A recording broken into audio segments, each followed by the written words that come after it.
প্রিয় মুসল্লিগণ, আমার প্রিয় রোজাদার ভাই ও বোনেরা, প্রিয় আব্বাজানেরা, আম্মাজানেরা, আজ আমি আপনাদেরকে 3টি গুনাহ থেকে বাঁচতে বলবো। আজ পবিত্র রমজান মাসের পবিত্র দ্বিতীয় জুম্মা। সকলকে জানাই জুম্মা মোবারক। আল্লাহ পাক যেন আমাদের সকলকে এই জুম্মাবারের জুম্মার নামাজ আদায় করার তৌফিক দান করেন। সকলে বলুন আমিন।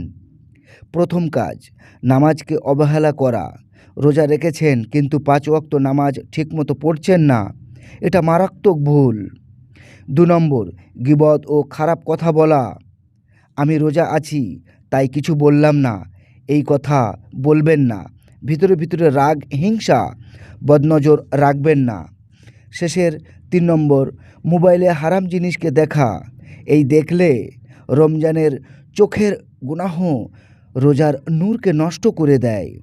প্রিয় ভাই ও বোনেরা, আজ নিয়ত করুন, পবিত্র জুম্মা মুবারকেই নিয়ত করুন, আমরা রোজাকে শুধু না খেয়ে থাকার মধ্যে সীমাবদ্ধ রাখব না, বরং চোখ, কান, জিহ্বা সব কিছুর হেফাজত করব।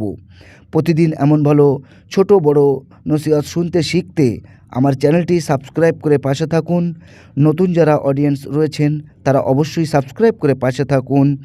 কথাগুলো শেয়ার করুন, আপনাদের আমলনামায় সওয়াব লেখা হতে পারে ইনশাআল্লাহ। আসসালামু আলাইকুম ওয়া রাহমাতুল্লাহি ওয়া বারাকাতুহু। আপনাদের মূল্যবান মতামতটি কমেন্টে লিখে আমাকে জানাবেন।